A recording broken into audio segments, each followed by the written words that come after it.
Salut à tous les amis, j'espère que vous allez bien. On se retrouve aujourd'hui pour une nouvelle vidéo. Alors ça fait quelques jours que j'avais pas posté de vidéo parce qu'il y avait peu d'actualité, mais on va revenir sur l'actualité Barça et également sur tout ce qui se déroule pour nos joueurs lors de ce mondial. Alors commençons.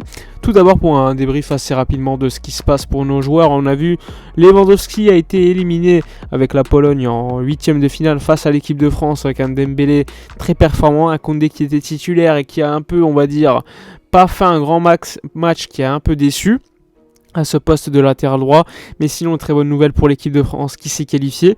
L'Uruguay est rentré à la maison. Ronald Araujo n'a pas disputé 2 minutes lors de ce mondial, donc ça va nous permettre également de récupérer un Araujo sans rechute, parce que c'était vraiment l'une des questions la plus importante. Est-ce que Araujo serait mis en place malgré sa blessure par la sélection uruguayenne? Finalement, l'Uruguay a été éliminé en phase de poule lors du 3e match, au bout du bout, il manquait un but à marquer et Araujo n'a pas participé, alors que, mais en cas de qualification de l'Uruguay, un match amical avait été prévu contre une sélection, enfin un club qatari, pour pouvoir mettre en place Araujo et le voir s'il était prêt pour ce mondial et participer à la suite du mondial. Finalement, à élimination, et donc Araujo a voyagé de retour vers Barcelone. Et donc il va continuer sa remise en route, on va dire. Les entraînements avec le Barça vont reprendre et on va pouvoir avoir un Ronald Araujo de retour en forme à la fin du mois de décembre, et ça c'est une excellente nouvelle pour l'équipe. Ensuite, évidemment, même si c'est pas le Barça, la qualification de l'Argentine et Lionel Messi, évidemment qualifié après une très grande performance, peut-être l'une des meilleures performances du mondial avec celle de Mbappé contre l'équipe de la Pologne. Donc rien à dire pour Lionel Messi qui continue son bout de chemin, cette fois-ci en quart de finale, où il affrontera Frenkie de Jong, le Pays-Bas de Frenkie de Jong. Donc là aussi ça va être très intéressant à voir.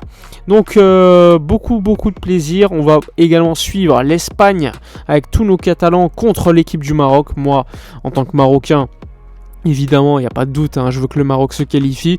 De l'autre côté, on pourra donc voir Pedri, Gavi, probablement également Jordi Alba, qui seront les titulaires avec Busquets. Donc ça, c'est intéressant. Et ça va être un match très intéressant, peut-être l'un des plus serrés sur le papier de ces 8e de finale. Donc beaucoup d'envie de voir ce match. Et évidemment, beaucoup d'envie de voir le Maroc se qualifier. Donc voilà pour nos Catalans, pour cette Coupe du Monde, les joueurs qu'il reste. Alors, concernant l'actualité Barça cette fois-ci, alors on va commencer par Kessié. Kessié, le joueur ivoirien qui est encore blessé, a repris, il y a d'ailleurs l'entraînement avec l'équipe, il travaillait en gymnase avec l'équipe, je vous dis, il y a 5 joueurs de l'équipe première qui sont revenus, Bellerin, Iñaki Peña, Marcos Alonso, il me semble Pablo Torre et un autre joueur. Donc Kessié de retour à l'entraînement au gymnase, et évidemment il va donc pouvoir se permettre de revenir à un certain niveau physique, parce qu'il est blessé actuellement. Et il fait l'objet de pas mal de rumeurs mercato. Je vous avais fait des vidéos où je vous parlais par exemple de Fulham, Aston Villa, etc. Même de l'Inter qui est intéressé pour un prêt. Finalement, Fabrizio Romano nous sort une info. Il nous dit que l'été dernier, avant qu'il signe à Barcelone, Tottenham était très intéressé par lui. Eh bien, Tottenham est de retour aux affaires, puisqu'il y a déjà eu des discussions pour un éventuel prochain transfert entre l'Ivoirien et Tottenham. Pour l'instant, Kessié, lui, se concentre sur le Barça. Il veut quand même réussir à Barcelone, et c'est totalement compréhensible, mais s'il voit qu'il n'a pas sa chance et qu'il n'a pas, selon lui, la capacité de retourner la situation, eh bien un transfert vers Tottenham l'été prochain ne serait pas exclu. Donc ça aussi, c'est une situation qu'il faudra suivre lors des prochaines semaines. Sinon, autre affaire concernant le FC Barcelone, il y a Ronald Koeman qui a donné une interview au demeurant qui était très intéressante, où il parle du mondial, il parle également de son passage à Barcelone, il parle notamment de Frenkie de Jong, où il explique que ce n'est pas normal que le Barça ait voulu le vendre, que le Barça ne doit pas vendre ses meilleurs joueurs. Même s'il n'y a pas d'argent, il y a toujours des solutions. Et donc il a critiqué également la manière d'avoir fait avec De Jong, sachant que Frenkie de Jong, lui, dès le début, lui avait dit qu'il ne bougerait pas. Donc ça aussi, message clair de Koeman qui dit également que De Jong doit continuer à s'améliorer, que De Jong le sait lui-même et que petit à petit il regagne sa place à Barcelone et en sélection c'est un joueur fixe et ça c'est quand même quelque chose de très net, hein. Il est très performant avec sa sélection dans ce poste devant la défense même s'il est associé à un autre milieu. Ensuite, il a évoqué Pedri et Gavi. Concernant Gavi, il avait dit que c'est un joueur qui amène beaucoup d'intensité, beaucoup de pressing, beaucoup d'agressivité et qu'en devenant un peu plus mature, il va s'améliorer. Il va, en jouant des matchs de haut niveau, continuer à progresser et évidemment, le Barça se construit autour de jeunes comme ça. Concernant Pedri, il a expliqué en gros que Pedri était déjà un joueur, un vétéran, c'était un joueur d'une telle qualité à 19 ans, 20 ans maintenant, que il pourrait avoir une carrière tel un joueur comme Andrés Iniesta. Donc Koeman qui parle de Pedri et d'Iniesta dans une même phrase, on l'entend parce que c'est quand même une légende du Barça et surtout c'est lui qui a quand même donné confiance à Pedri et qui l'a installé en équipe première alors qu'éventuellement il pouvait partir en prêt lors de sa signature après à Las Palmas, rappelez-vous, et finalement il l'a gardé et puis il a fait une grosse première saison avec le Barça. Donc Pedri, encore une fois, qui prend des louanges et c'est assez logique, hein. Pour l'instant, Pedri, pour moi, c'est le meilleur jeune du monde, avec un Musiala par exemple, donc c'est légitime pour moi. Donc ensuite, concernant le FC Barcelone, en ce moment, beaucoup de rumeurs concernant le milieu de terrain.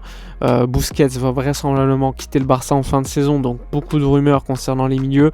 Tielemans, la presse catalane confirme, que ce soit Mundo Deportivo, Marca, même Sport, que le Barça, alors qu'ils étaient intéressés, finalement, le joueur ne serait pas chaud.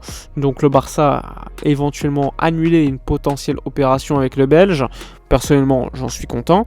Et le joueur qui prend, on va dire, du poids dans la possibilité d'être recruté, c'est İlkay Gündoğan, l'Allemand, qui d'ailleurs a fait une belle Coupe du Monde malgré l'élimination de l'Allemagne, hein. C'est compliqué de dire qu'il n'a pas été bon, mais avec Musiala et quelques autres, il était très bon et malheureusement éliminé. On sait qu'il attend également la décision, qu'il attendait la décision de Pep Guardiola concernant son futur. Pep a prolongé, donc attention, il est libre en fin de saison, donc ce serait une bonne alternative pour nous. Donc le Barça est très intéressé, ça s'est confirmé, mais il n'est pas non plus exclu qu'il continue par exemple une saison supplémentaire à Manchester City. Donc ça aussi, ça sera quelque chose qu'on devra suivre, hein, parce que ça reste quand même, selon moi, un très bon joueur. Avec le départ de Busquets, avoir un mec comme ça dans l'effectif au milieu de terrain, ça peut être intéressant, sachant que tu as Pedri, Gavi, qui sont très jeunes, que Kessié pourrait éventuellement partir. Tu as De Jong qui est à la fleur de l'âge, donc avoir un mec un peu plus âgé, 32 il me semble, 32 ans, ça pourrait être super intéressant dans l'effectif. Donc voilà pour les informations mercato concernant le Barça. N'hésitez pas comme d'habitude à donner vos avis dans les commentaires, à liker, commenter, partager, donner du soutien, ça fait plaisir. Je vous dis donc à la prochaine et d'ici là comme d'habitude portez-vous bien.